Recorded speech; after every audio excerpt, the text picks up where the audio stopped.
Oh, hey there. Oh, hey there. I am Kate. And I am Bradley. And we are the History Buffoons. Hello, Kate. How are you? I'm good. How are you? I'm a little tired. I am as well. I feel a little lazy. Yeah, I do as well. Sluggish. Sluggish is an understatement at this point. Uh-huh. So we're going to turn it around with some humor. Big podcast energy. Big podcast energy. Don't you think? Yes. I mean, so do you want to tell him why we're tired? So I have coerced him into coerced.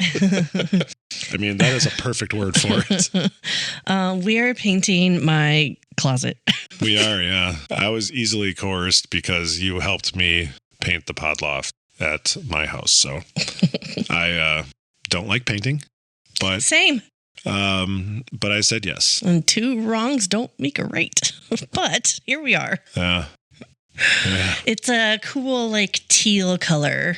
I really like the color you picked. I think it looks awesome. It's kind of nice to have a little accent piece to your room because you didn't have a lot of color on the walls in terms of the paint color. Yeah. It was pretty neutral. Yeah. So it'll be nice to have that nice pop of color. And yes, sometimes you have, because it's a closet and you just use curtains. You don't use doors, and sometimes you have them closed. You won't see it as much, but so what? It's still going to be nice. Yeah. So I think it'll be kind of nice, little fresh spot to your room. So yeah. But I mean, how long were we working on just the closet? It was a decent amount. Couple hours. Was it a couple hours? I would say so. At least 2. No, yeah, close. I'd say a little under. It felt like longer. It felt like days. It felt like Moses walking through Egypt or whatever. But no, it looks nice. I like it. I recently watched, as in several months ago. Wow. I watched the 10 Commandments. Yeah. And because it's so long, I literally tried watching it like 20 different times because I'm like, all right, where did I leave off? It's very hard to do in one sitting. Yeah. And they always play it around Easter, of course, because of that. So usually I'll watch it around that time. Yeah. And the last few years I've put it on, but I don't really pay as much attention. Yeah. It's very well done for how old it is. Well, yeah. I was there for filming. But were you one of the extras? I might have been. I was baby Moses. But Ramesses, anyways. I'm going to interrupt this conversation. No, you're going to end it. And bring it around to what I'm drinking today. What are you drinking today? It is something very different for you than what I would normally choose. I was against this for you. But to each their own. I mean, because didn't you say someone suggested you try it too? Yes. So I have a coworker. And she is a White Claw fan, that kind of stuff. Right. And I said, well, I've never tried it. She goes, carbless is better, right? In my opinion. So I was like, okay, I'll try carbless. So that's what I have. It is a tequila cocktail, and it is in the flavor strawberry margarita. Ooh. 5% alcohol, 0 carbs, 0 sugars, 100 calories, and gluten-free, which is why she can drink it, because she actually has celiac. That's right. And it just says best served chilled or over ice, and mine is most definitely chilled. Canned in Des Moines. Des Moines? Well, No. What? No. Des Moines? No. It's right past Illinois. What are you drinking? Kate's having a delicious carbless that she can't stop talking about. I am having a beer from Youngblood Beer Company from Madison, Wisconsin, called Heelys and Jorts. I don't know what the fuck Heelys are. I know what jorts are. Jeans shorts. Jean shorts, yeah. Mm-hmm. It's like jeggings, like jean leggings. No, I know. I said I know what jorts are. I don't know what Heelys are. I don't know what Heelys are. Anyway, so I have a hazy India Pale Ale with lemon drop, mosaic, and Wakatu. It's 6.5%. So we'll see if Bill made a good beer. Don't fuck it up, Bill. I used to work with Bill. You said that. Yeah. So, cheers. Yeah. Yeah, drink yours too. It's bad etiquette not to cheer someone and drink. It tastes like cleaning fluid. Oddly enough, so does... No, I'm just kidding. No, it's not bad. You can definitely taste the lemon drop in it. So I don't really have a question for you today because I kind of forgot to formulate one. Oh, shoot. However... Yes. Have you ever gone on to an elevator, or you're waiting for an elevator, or you're standing outside a big classroom door and you see Braille on the walls and you run your fingers over it? Do you ever do that? I mean, I probably have in my life. Yeah. Yeah. I've done it a couple times just to tactily feel. I'm pretty sure you probably did it a couple times today. What? Well, we're going to talk about the history of Braille. Oh, there you go. Yeah. There was a baseball team that had Braille on their jersey. I didn't understand that. Because it's not like they let the blind people come up and touch them on the field. That is odd. I don't remember what team it was. And it's a very visual. A little bit. Yeah. Interesting. Yeah. I mean, I get where they were going with it. Inclusivity. Well, whatever. Supporting that. Yeah. Those people, but yeah, I always like the drive up ATMs with Braille on it. It's why are those people driving? Why are they driving? Makes me nervous. I get it. It could also be just somewhat impaired. It's not just blind. Yeah. I understand, but just your first thought is those people should not be driving cars. Anyways. Well, we are going to start with okay, so this is all French names. Oh, dear. So my apologies. I took Spanish and German, and I'm still working on English. So clearly. Okay, so we're going to start first with Valentine Aui.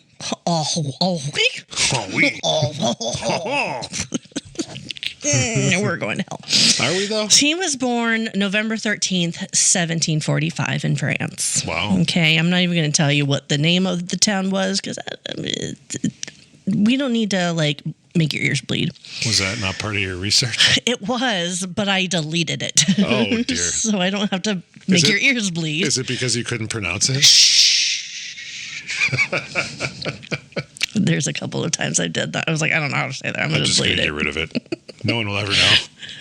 Have you ever done that when you're trying to spell something? You're I don't know how to spell it, and you don't have a spell check or whatever. So you just erase it and come up with a different word that you I've done that before where I literally will pull up something and I'll type it in 2 or 3 times fuck it, I need a new word. Yep. Yeah, so I've totally done that before. So Henri was born into a family of weavers. That's fitting. Oh, weaver. His father was a loom operator who also served as a bell ringer at a local abbey. For some reason, that just made me think of the song "Smooth Operator." Loom operator. Oh, I'm not. Anyways. So the abbey monks provided Alwi with an education and nurtured his linguistic talents. Okay. He became proficient in 10 languages. Holy shit. Including ancient Greek and Hebrew. Wow. Yeah. I can barely speak one. I know. Same. In 1783, he achieved the prestigious position of interpreter to the king. Oh, wow. Louis the 16th. Jesus Christ. Hold please while I count. What the hell? Interpreter of the king. So Alvi dedicated his to assisting the blind, starting in 1771. So it was kind of a chance encounter. He was dining at a cafe in Paris, and he witnessed a group of blind individuals who came from a hospice. So I'm not sure of their age, right, but hospice was the term that was used. Okay. But they were actually being mocked during a street festival that was going on. So people saw them, they were making fun, and he noticed this and was like, wait a minute. Yeah, so their humiliation included wearing dunce caps and oversized glasses, and it really affected Alwi. So That's weird. In May 1784, we met a young boy who was begging on the streets, and he decided to teach the boy how to read and write. Okay. And he came up with a special way to do this by using raised letters. Yeah. So like literally the letter A, but like raised. Mm-hmm. So makes sense. Yeah. So the kid learned pretty quickly, and Alwi was excited. And he wrote about it in the newspaper. He got support from different academies. And with the help of some additional people, we started a school for blind children. Wow. In February 1785. So that beggar kid was blind? Yeah. Oh, I gotcha. Yeah. Okay. So the school was built on the idea of helping blind people learn a trade. Okay. Like spinning or printing. Sure. But they also taught them how to read and write the best that they could with the tools that they had. And their disability, if you will. Yes. So, okay. So, and King Louis XVI also supported the school, and it then became a royal institution. Oh, wow. Yeah. Nice. So during the French Revolution, the government took over the school in 1791, and it was moved to an old monastery and became known as the National Institute for Blind Workers. Wow. And Alwi was involved in politics, and he worked as a secretary during the French Revolution, and he served as a government official. And he was actually arrested several times because of his involvement in these politics. Oh, really? Yeah. He was later also accused of being a terrorist. What? Yeah. And he lost his job at the school for the blind. So what were the allegations for him being a terrorist? So Alwi's primary focus was on education and improving the lives of the blind. And there's actually no reason to suggest that he was violent and in any way or even participated in revolutionary activities. Sure. But so it wouldn't warrant that label of terrorism. But it was likely only politically motivated to just discredit him. That's too bad. Yeah. So, despite this setback, he opened his own private school, and he traveled to Russia and opened up a school there at the request of the Russian Emperor Alexander I. Oh, wow. Yeah. So, Alwi returned to Paris in 1817 and lived with his brother, and he died March 19th, 1822 at 76 years old in Paris. All right. So, he's like the very beginning of Braille, okay? So, by doing the raised letters. The raised letters, so... That's where it started, and then someone... Yes, adapted, All right. Let's find out. Yes, so next we're going to talk about Francois Barbier. Barbier? It looks like Barbier, like Barbier. Okay. But it's pronounced Barbier. Well, clearly. Yeah. So he was born... know that. May 18th, 1767. Okay. He was also born in France. Coincidence. He served as a soldier in the French army for several years. Okay. And he was an artillery officer alongside Napoleon Bonaparte. Oh, wow. And Barbier witnessed a lot of the horrors of war firsthand. Well, I would imagine so. So a lot of what he saw was happening at night. Okay. And what was happening is soldiers would have to read and write their orders in the dark, so they would light candlelight. Okay.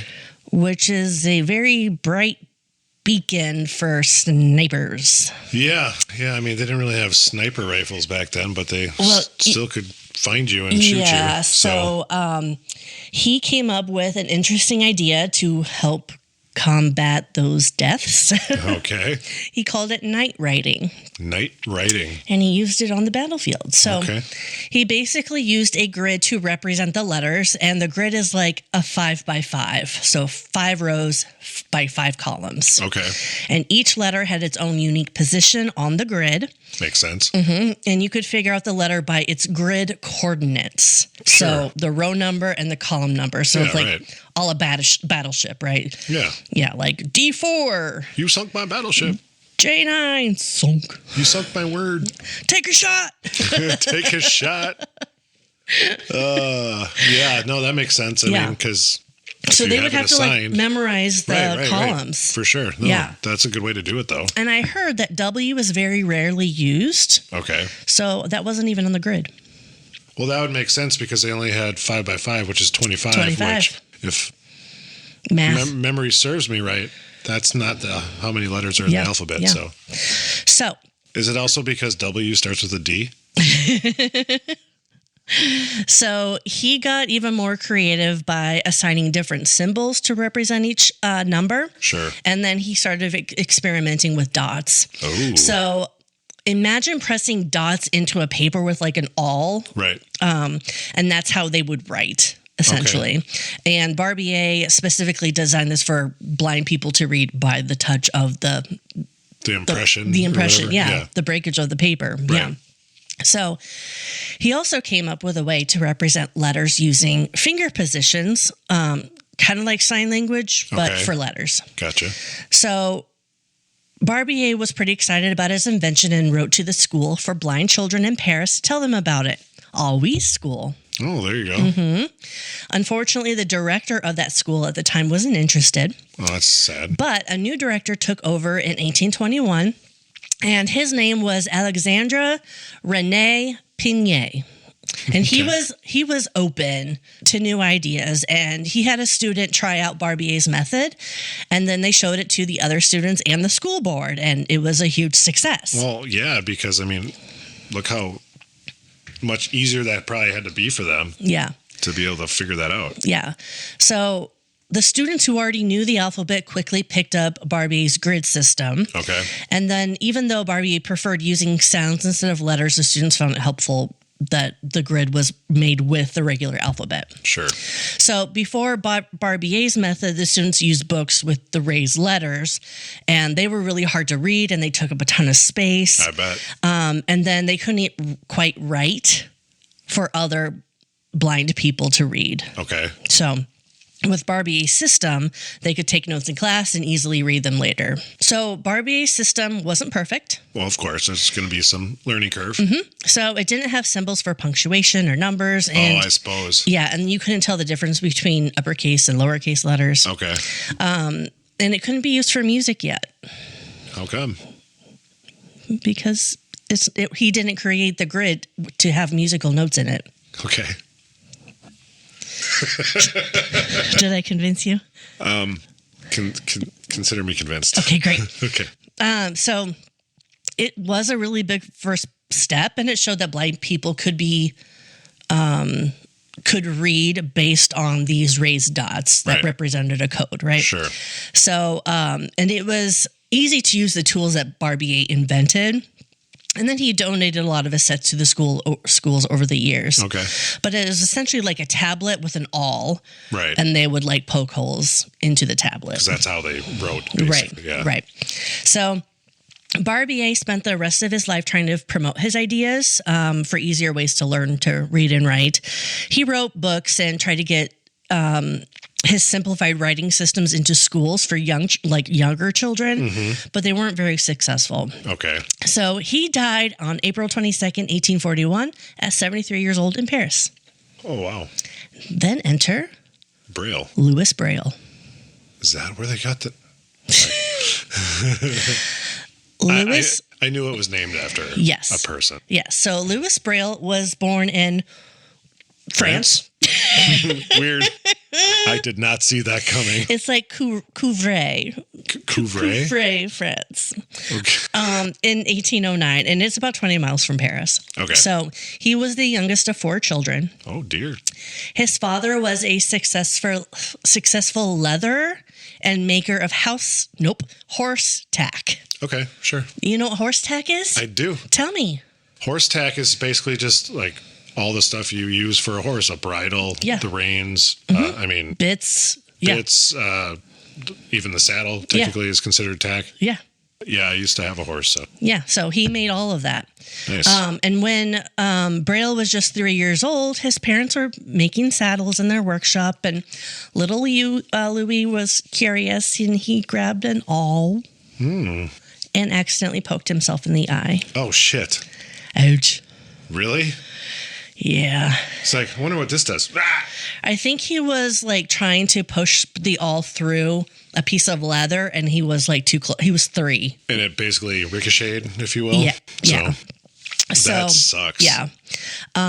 So one eye got infected and then the other guy got infected. Oh, really? So even though he poked himself in one eye, both eyes? Yeah. Holy shit, yeah, that sucks. It traveled to his other eye. Oh, boo. And his parents were pretty on top of like getting him to the doctor, etc. But by the time he was 5, he was completely blind. Oh, that's too bad. Yeah.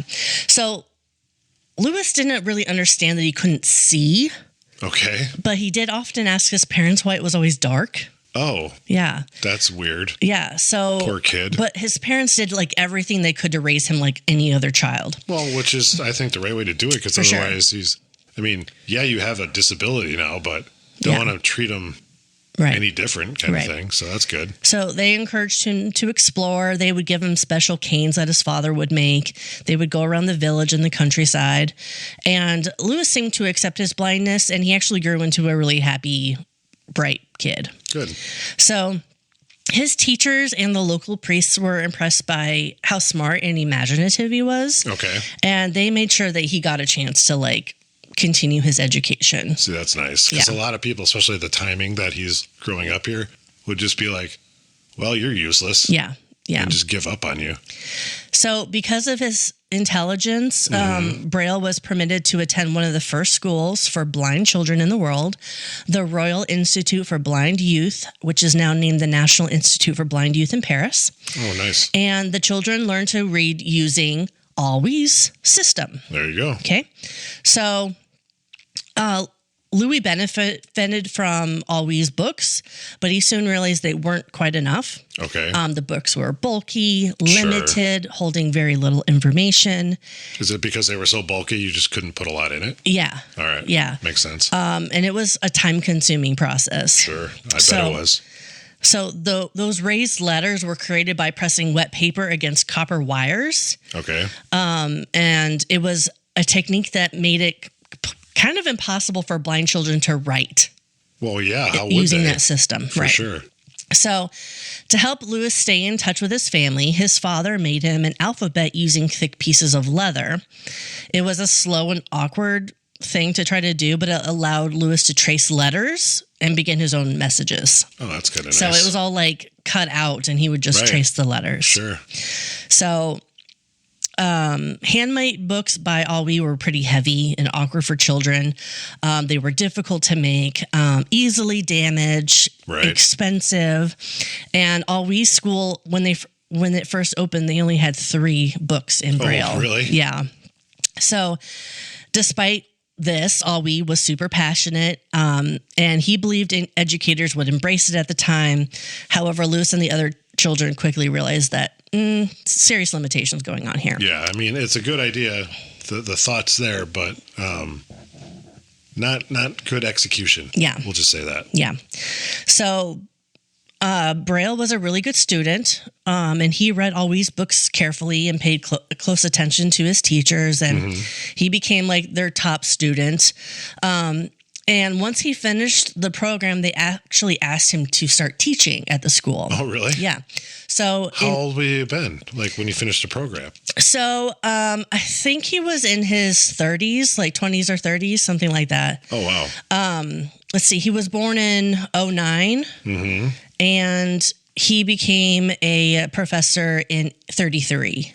Oh, so he's only 24? 20s, yeah. Jeez, that's impressive. Yeah. So he spent most of his teaching life teaching history, geometry, and algebra at that institute. Okay. So Braille was also a musician. He played cello and organ. Oh, nice. Yeah. So, and later in life, he also played organ at a couple of churches all over France. Oh, really?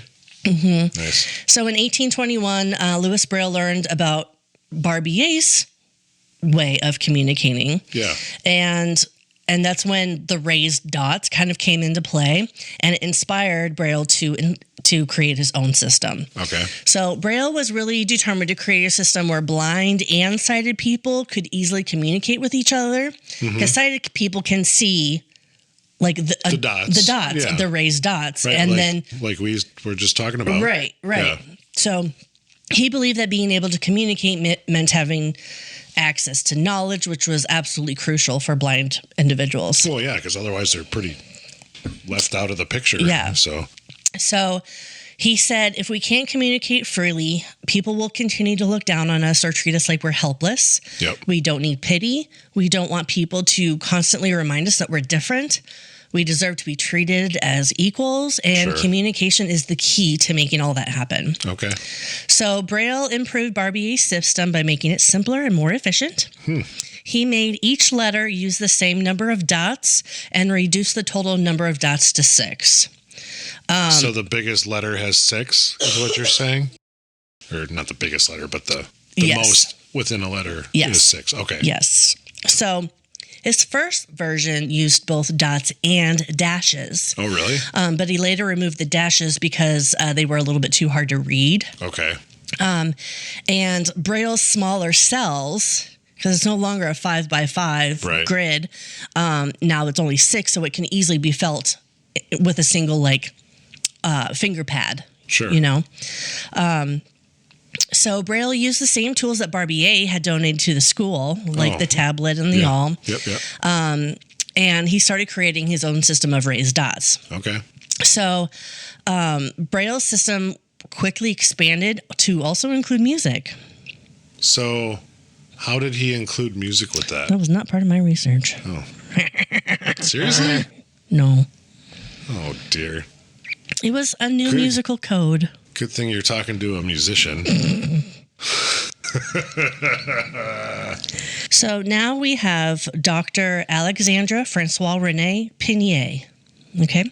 He was the head of the school. Yeah. And he supported Braille's system. Right. Okay. So he started teaching the whole student population this. But then a new teacher named Pierre Armand Dufau took over, and he didn't like Braille's system. Why? Because he's a dick. Did it say that in your research? Huh? He didn't like it because he was a dick. He was a dick. So Dufau forced Dr. Pinier to leave. What a dick. And the Braille system was stopped for a while. But then another teacher comes along, Joseph Gaudet, and he supported Braille. Well, there you go. And the system was brought back in 1844, and the school moved on to new horizons. What a dick. That other guy. It was just like a little blip in history. Yeah, it's just like, no, I don't like it. Fuck you. Yeah. He drove the other guy off. What the hell, man? So Braille was always kind of a sickly child, and his health got worse as he got older, and he had a respiratory illness, probably tuberculosis or something. Okay. And he lived with that for about 16 years. Oh, wow. And no cure at the time.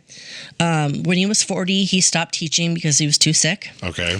And in the end, he became very ill and had to go to the infirmary at the school, and he passed away there in 1852. Oh, wow. Just 2 days after his 43rd birthday. So he was, how old was he, did you say?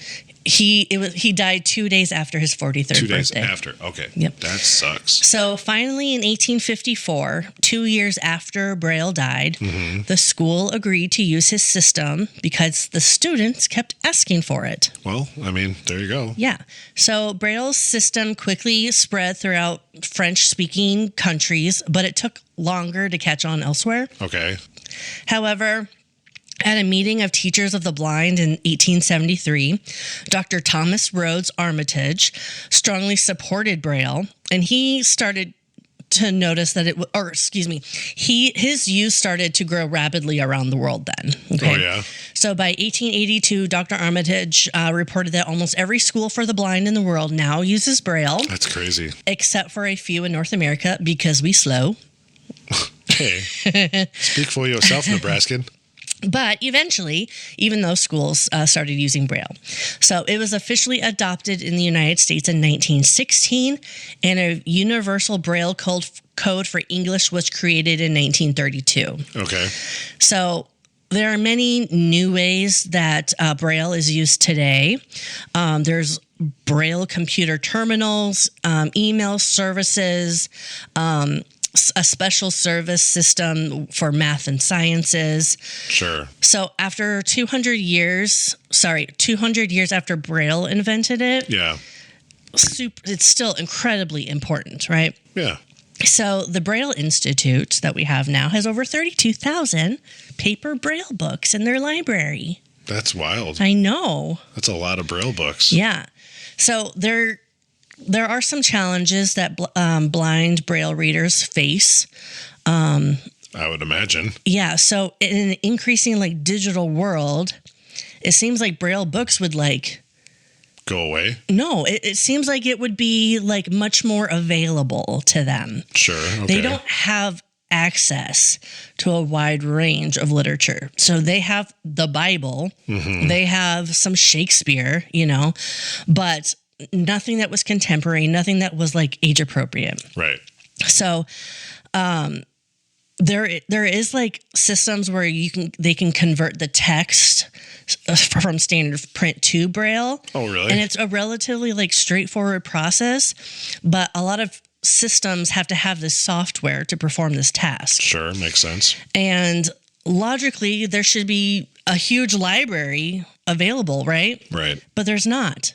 Less than 1% of published books are available in Braille. That's wild, actually. Yeah. You would especially think like some of the bestsellers and all that would get literally translated into translated. Yeah. So it seems that with like the limited availability of Braille books, it was actually a high cost to the readers. Oh, why is that? So the software that converted the text into Braille requires specialized hardware, software, whatever. Either way. These devices are priced between $3,000 and $15,000. Wow. Okay. Yeah. And it's very disproportionate because it would allow mass production, which drives down the cost of each book. Well, right. And that's the thing, like the initial investment, yes, is high, but ultimately you would be able to mass produce, like you said, then it would drive down costs because you can mass produce them. That's how it works. Yeah. And then you'd be able to have more books out there, but apparently no one just wanted to take the leap of faith and invest in that in the beginning. So that's too bad. But there's also a limited market. Well, yeah. So I just thought of a question. I don't know if this is part of your research. What is there like a percentage of the, like, what is there, 8 billion people now on this planet? Is there a percentage that not just blind, but obviously seeing impaired people of the world?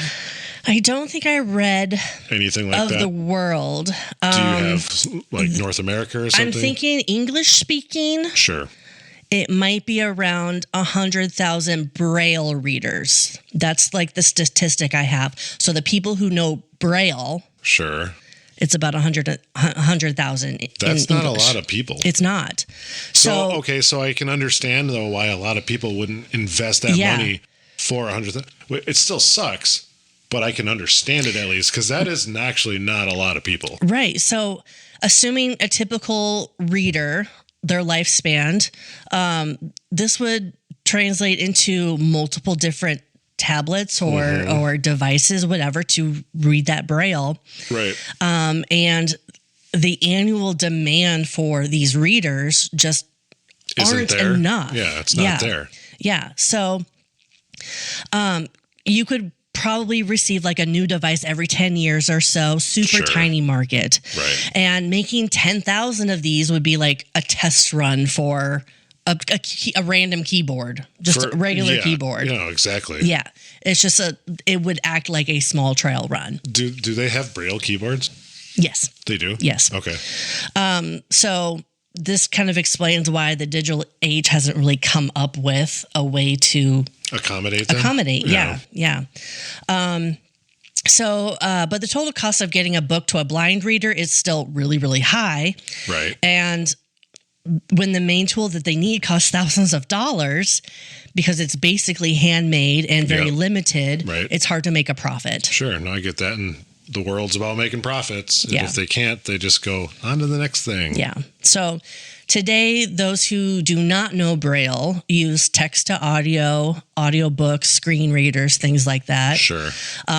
Braille is still taught, but not many people like adapted that learning style, I guess. I can imagine. But like you and I like to listen to audiobooks. So obviously that's a huge way to get to a lot of these people. Yeah. So, I mean, it's nice that there's other avenues instead of just having to read a bunch of dots.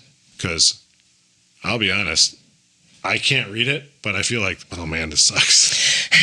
But obviously it's different for them because that's how they have to read it. Yeah. So it's just wild to think that, but at least there's other avenues for them to hear the books and so on and whatever. So that, I guess, with that being said, it also makes sense why they're not investing this money to make Braille books, because it's logical, but it sucks. is. It does suck though, because you'd like to have that available for these people because, they have limitations, unfortunately, and you want to make it so everything's readily available for them. But that's too bad. So whenever we go to France, Coupe-Vray or whatever, 20 miles outside of Paris. Let's do it. There is a Louis Braille museum. Oh, is there really? Yeah. Oh, nice. And it was his hometown, and it might even be his home, period. Like the house he grew up in. Right.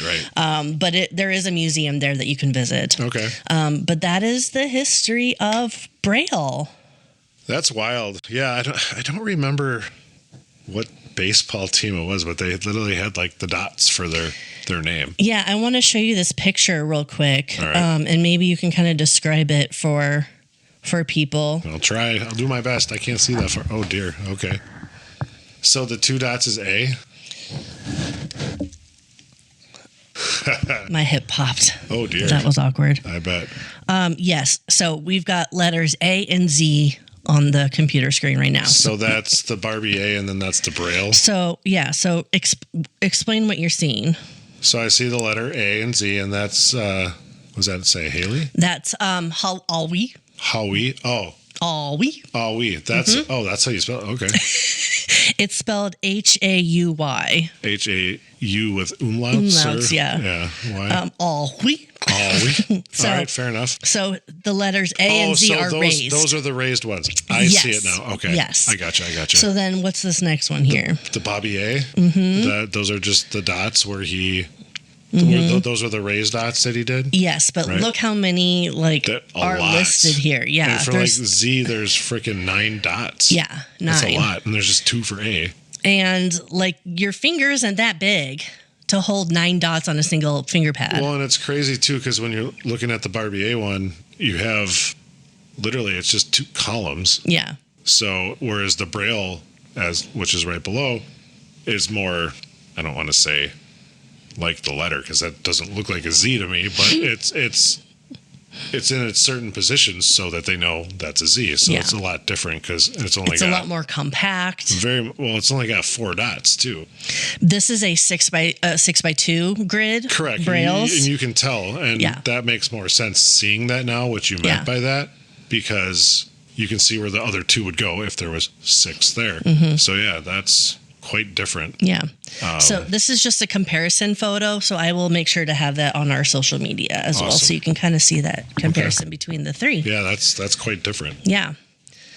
So that is the history of Braille. What do you think? I think that's interesting because, again, it's a limited number of people that are affected by it, but it's still very important to them because they still want to read, they still want to be able to write and communicate and so on, whatever it is. So it's that's got to be tough. I couldn't even imagine because I am a lover of music. I have been my whole life. But if I had to pick one, I'd pick losing my hearing over being blind. So I could not want to see.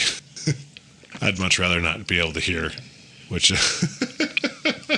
I just took another drink. You did. Took another sip of your beverage, which you are enjoying thoroughly.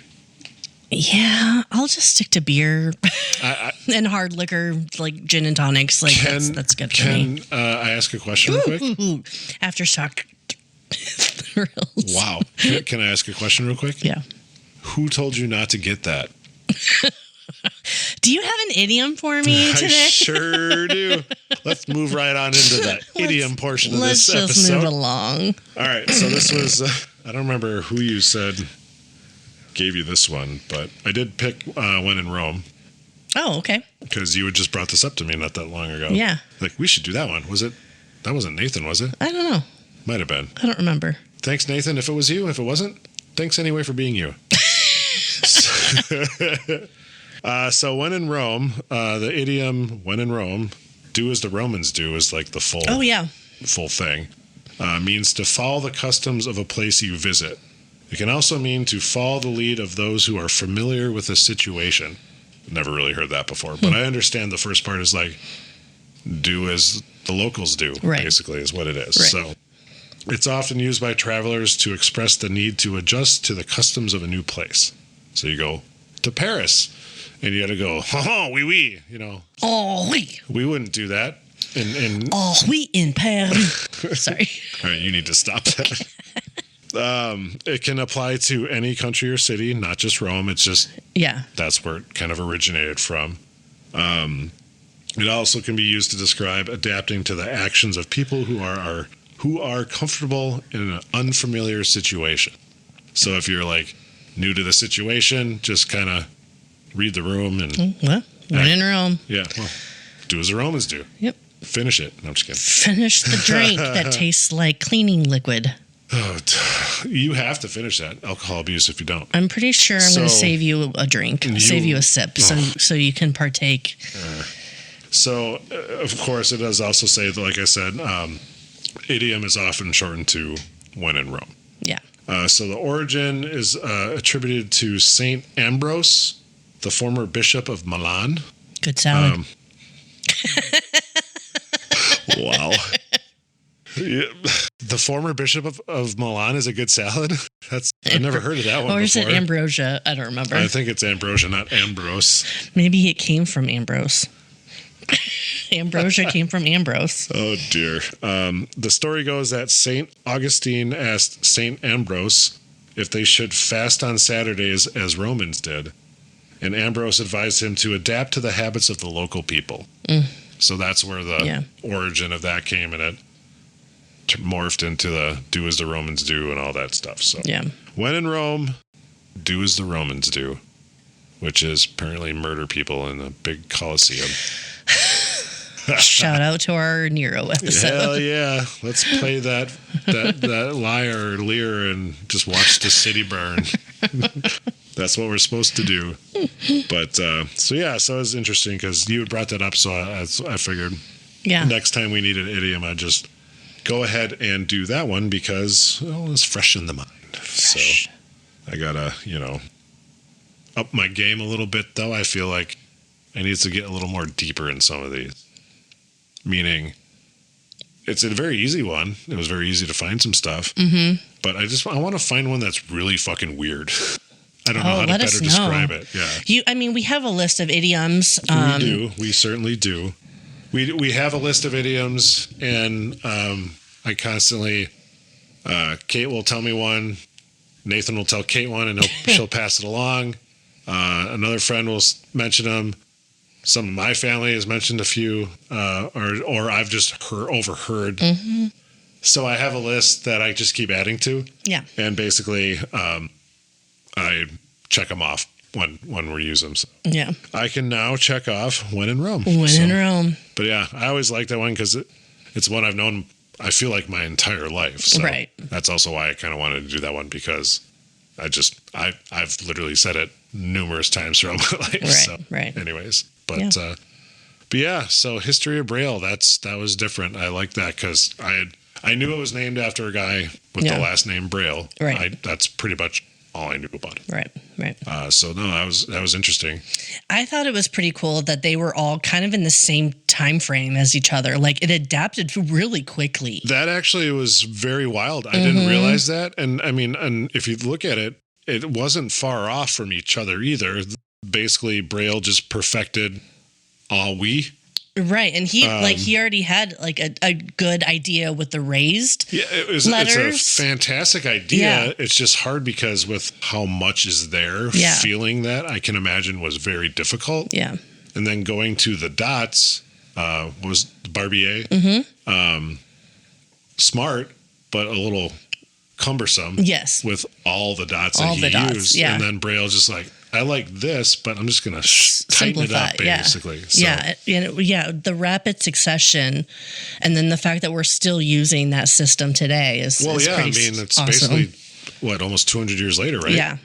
Almost, right? Because 1840, what was it? Mid-40s, right? Yeah, he died in the 40s, yeah so 1840s. So we're almost at freaking 200 years of using that system, so... Yeah. I really don't think a better one's going to come along. I mean, could one with technology? Yes. Sure, Yeah. obviously. But, I mean, it's a very universal system to use.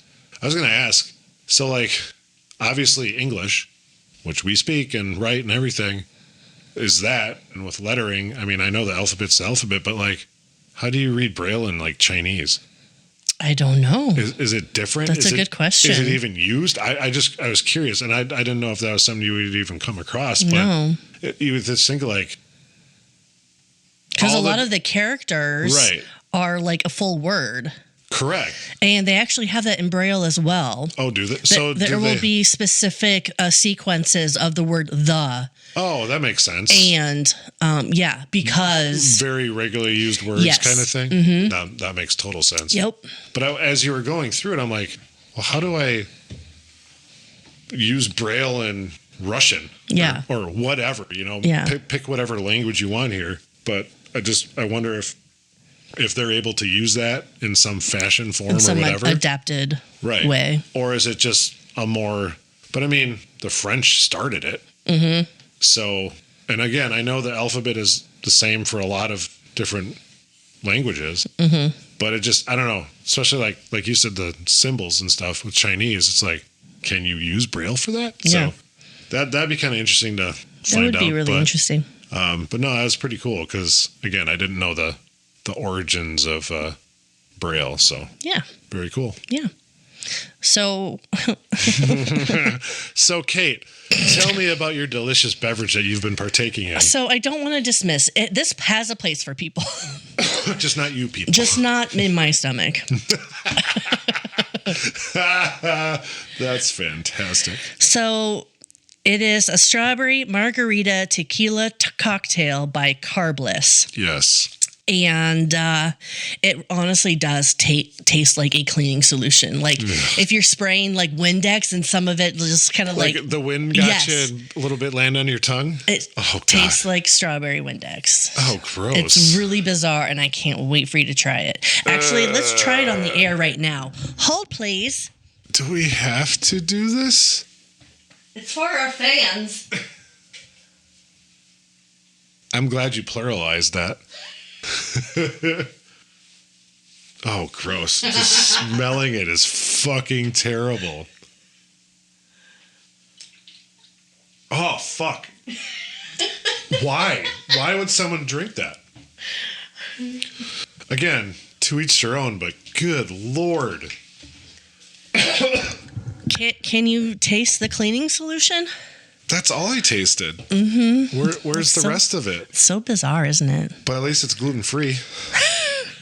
Got that going for me. 0-carb, 0 sugar. Yeah. Jeez. I have a gin and tonic waiting for me after this, so I'm excited about that. I do know I like great. that. Tell me about your beer. How was it? So the Youngblood Beer Company, Healy's and Jorts, Hazy India Pale Ale was very good. Good. Good job, Bill. I don't know your friends who you made this with, but I like what you did. So I like the can. It's very colorful with some blue background and some trees, so I dig that.